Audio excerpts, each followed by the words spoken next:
श्रद्धालुओं, जय श्री कृष्णा, जय श्री राम, जय श्री राधे राधे, जय श्री महाकाल।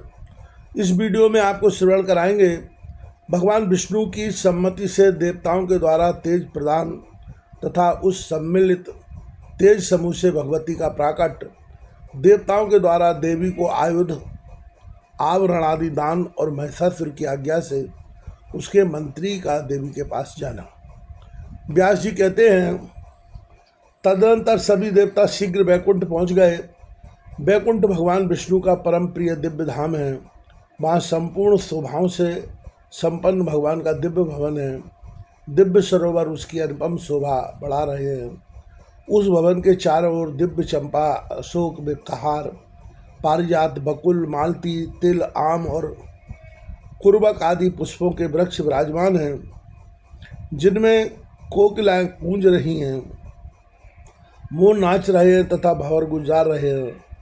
ऐसे दिव्य उपवनों द्वारा भवन सुसज्जित है। नंद और सुनंद आदि पार्षद भगवान के अनन्य भक्त हैं। उनके द्वारा श्री हरि की स्तुति हो रही है। वहाँ अन्य भी बहुत से विशाल भवन हैं। उनमें सुवर्ण एवं मणियाँ जड़े हुए हैं, चित्रकारियाँ की हुई हैं। वे सुंदर भवन इतने ऊंचे हैं मानो आकाश को छू रहे हों। उन महलों से भगवान का भव्य भवन बिल्कुल सटा हुआ है। वहाँ दिव्य गंधर्व गा रहे हैं। उनको मुग्ध करने वाले किन्नर मीठे स्वर में आलाप रहे हैं। अतः भगवान विष्णु के भवन की अनुपम शोभा हो रही है। शांत स्वभाव वाले आदरणीय वेद पाठी मुनिगण सूक्तों का उच्चारण करके भगवान की स्तुति में संलग्न हैं। इससे भगवान विष्णु का वह दिव्य भवन महान शोभा पा रहा है। उस समय जय और विजय नामक दो द्वारपाल हाथ में सोने की छड़ी लेकर पहरा दे रहे थे। विष्णु भवन पर पहुंचते ही पहले वे ही मिले। तब देवताओं ने उनसे कहा, तुम दोनों में से कोई भी एक व्यक्ति भगवान विष्णु के पास जाकर उन्हें सूचित कर दे कि आपके दर्शन की लालसा से ब्रह्मा और रुद्र प्रभृति देवता आकर द्वार पर ठहरे। व्यास जी कहते हैं, वहाँ पधारे हुए देवताओं की बात सुनकर विजय ने उन्हें प्रणाम किया और तुरंत भगवान विष्णु के पास जाकर वे नमस्कार पूर्वक कहने लगे। विजय बोले, देवताओं का दमन करने वाले देवादिदेव प्रभु, इस समय संपूर्ण देवता आकर द्वार पर ठहरे हुए हैं। ब्रह्मा, रुद्र, इंद्र, वरुण, अग्नि, यमराज प्रभृति समस्त देवता आपके दर्शनों के लिए विशेष उत्सुक हैं। वे सब वैदिक मंत्रों का उच्चारण करके प्रभु की स्तुति कर रहे हैं। व्यास जी कहते हैं, विजय की बात रमापति भगवान विष्णु उसी क्षण अपने भवन से बाहर निकले। बड़े उत्साह के साथ उन्होंने देवताओं से भेंट की। उस समय देवता थके मांदे द्वार पर खड़े थे। उनके मन में संताप की तरंगें उठ रही थी। भगवान विष्णु ने प्रेम की सरस दृष्टि से देखकर उन्हें प्रसन्न किया। तब दैत्यों को मारने वाले वेद वर्णित देवाधिदेव भगवान विष्णु को संपूर्ण देवताओं ने प्रणाम किया और उनकी स्तुति करने लगे। देवता बोले, देवेश्वर जगत प्रभु, सृष्टि, स्थिति और संहार की लीला करने वाले दया सिंधु महाराज, आप हम शरणागतों की रक्षा करने की कृपा करें। भगवान विष्णु ने कहा, सभी देवता आसनों पर बैठ जाएं और अपनी कुशल बतलाएं। सबके एक साथ यहाँ पधारने का क्या प्रयोजन है? आप लोग इतने चिंतित क्यों हैं? क्यों सबके मुखों पर उदासी छाई हुई है? ब्रह्मा और शंकर के साथ रहने पर भी आपकी यह दयनीय स्थिति कैसे हो रही है? अब शीघ्र अपना कार्य बतलाइए। देवता बोले, महाराज, दुराचारी महिषासुर हमें महान कष्ट पहुंचा रहा है। उस पर किसी का बस नहीं चलता। वह बड़ा पापी, बड़ा ही दुष्ट है। वर पा जाने के कारण अत्यंत अभिमान में भर गया है। यज्ञ में विप्रों द्वारा दिए गए भाग भी वह खा लेता है। हम सभी देवता अत्यंत आतुर एवं भयभीत होकर पर्वतों की खोह में भटकते फिरते हैं। मधुसूदन ब्रह्मा जी के वरदान के प्रभाव से यह दानव महान अजय बन गया है। अतएव इस काम को अत्यंत कठिन जानकर हम लोग आपकी शरण में आए हैं।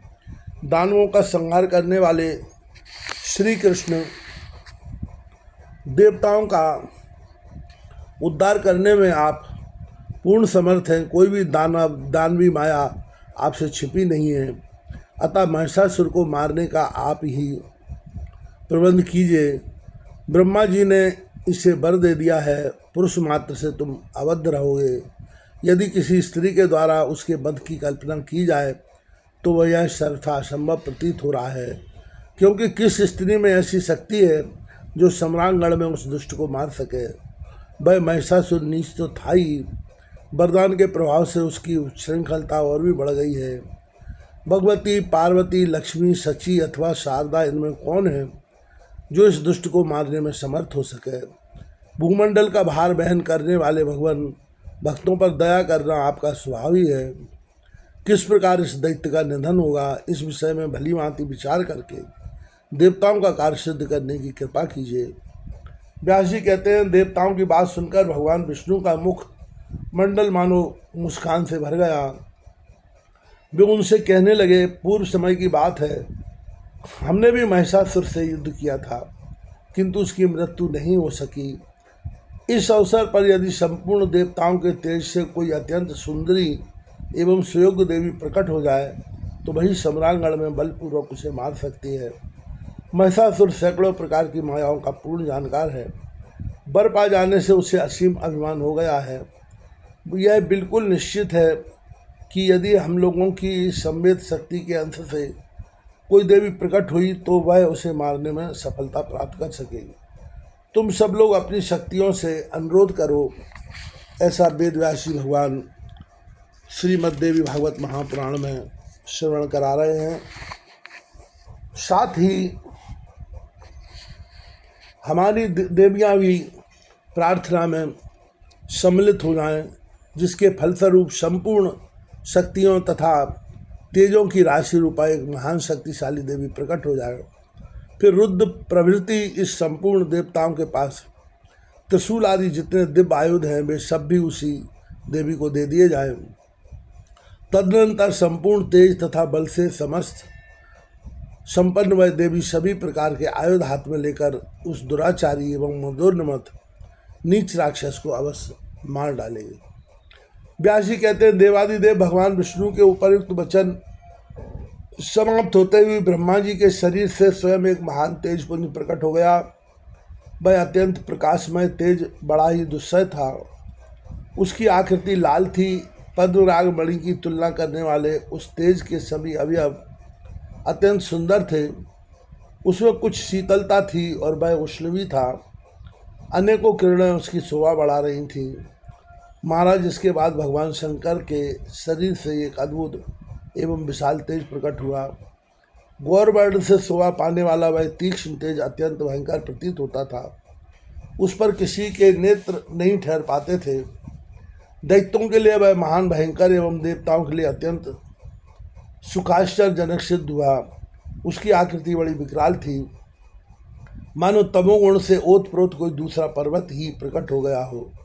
इसके पश्चात भगवान विष्णु के शरीर से एक दूसरी तेजो राशि सामने निकल आई। श्याम वर्ण वाले अत्यंत प्रकाशमान उस तेज में सत्वगुण की प्रधानता थी। फिर इंद्र के शरीर से एक अलौकिक एवं दुस्सह तेज प्रकट हुआ। संपूर्ण शक्तियों से संपन्न उस तेज में सभी सूक्ष्म वर्तमान थे। ऐसे ही वरुण, कुबेर, यमराज और अग्नि के शरीर से भी पृथक पृथक तेज प्रकट हुए। इनके अतिरिक्त जितने अन्य देवता थे उन सबके शरीरों में भी तेज का प्रादुर्भाव हुआ। सबके विग्रह से निकले हुए तेज एकत्र हुए और उनका एक महान प्रज्वलित पुंज बन गया। वह तेज पुंज महान विलक्षण था। जान पड़ता था मानो कोई दूसरा महान तेज पुंज हिमाचल पर्वत ही सामने आ गया हो। सब देख रहे थे। इतने में ही देवताओं का वह तेज पुंज एक परम सुंदरी स्त्री के रूप में परिणत हो गया। वह श्रेष्ठ सर्वश्रेष्ठ नारी ऐसी विलक्षण थी कि उसे देखकर सबके सब आश्चर्य मानने लगे। वही भगवती महालक्ष्मी हुई। उनमें सत्व, रज और तम तीनों गुण वर्तमान थे। संपूर्ण देवताओं के तेज से प्रकटित वह देवी 18 भुजाओं से शोभा पा रही थी। उनके 3 वर्ण थे। अखिल विश्व को मोहित कर देना उनका स्वाभाविक गुण था। स्वच्छ मुक्ता, काले नेत्र थे। दोनों ओठों में लालमा छाई थी। हाथों के तलवे लाल थे। अलौकिक अलंकारों से सभी अंगों की छवि बढ़ रही थी। महिषासुर को मारने के लिए प्रचुर देव तेज से प्रकट हुए। वे देवी 18 भुजाओं से संपन्न होने पर भी समयानुसार हजारों भुजाओं से सुशोभित हो जाती थी। जन्मेजय ने कहा, महाभाग मुनिवर व्यास जी, आप सर्वज्ञानी पुरुष हैं। भगवान देवताओं के शरीर से प्रकट हुई देवी के चरित्र का विस्तार पूर्वक वर्णन कीजिए। संपूर्ण देवताओं का तेज एकत्रित होकर देवी के रूप में परिणत हुआ अथवा उसके अलग अलग रूप बन गए।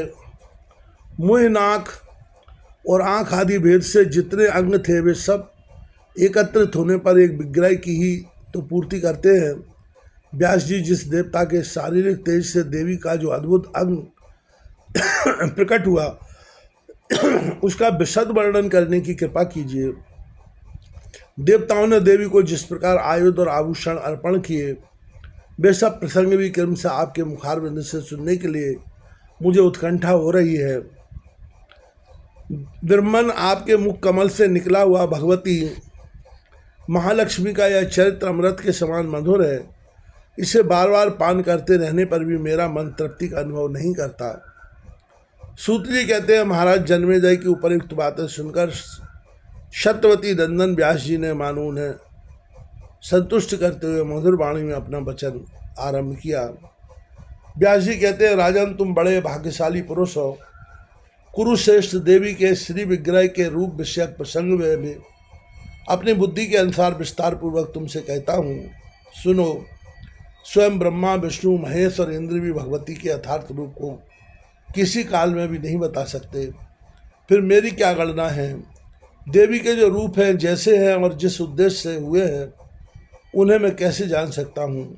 बस मेरी वाणी केवल इतना ही कहने में समर्थ है कि अखिल देव शक्ति रूप भगवती प्रकट हुई। वस्तुतः देवी तो नित्य स्वरूपा है, सदा ही विराजमान रहती हैं। देवताओं का अभिष्ट सिद्ध करने के लिए कार्य की अधिकता पड़ने पर एक रूपा होने पर भी वे नाना प्रकार के रूप धारण कर लेती है।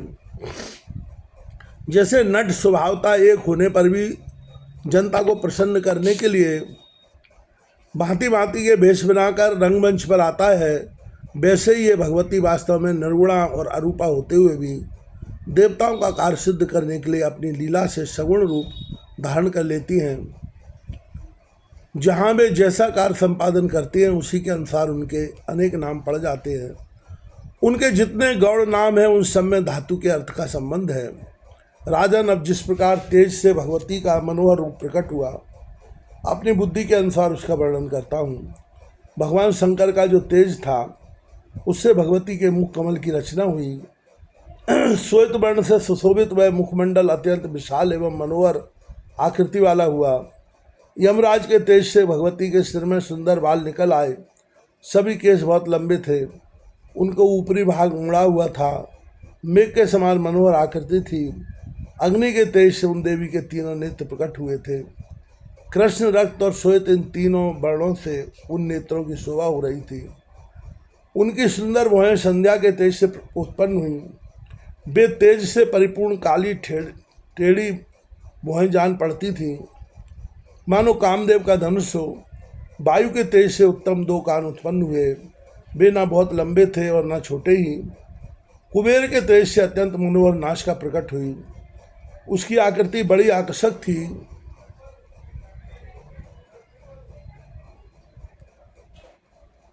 तिल के फूल के समान उसका आकार था। राजन, उन देवी के अत्यंत चमकीले एवं मनोहर दांत प्रजापति के तेज से प्रकट हुए थे। कुंद के अग्रभाग के समान उसका आकार था।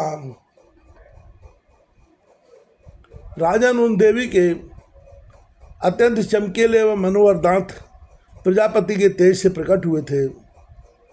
कुंद के अग्रभाग के समान उनका आकार था। देवी का अत्यंत लालिमय अधरोष्ट अरुण के तेज से प्रकट हुआ था तथा ऊपर का ओंठ स्वाभाविक स्वामी कार्तिक के तेज से उत्पन्न हुआ था। भगवान श्री विष्णु के तेज से उनकी 18 भुजाएं उत्पन्न हुई। वसुओं के तेज से लाल वर्ण वाली अगुलियाँ प्रकट हुई। चंद्रमा के तेज से दोनों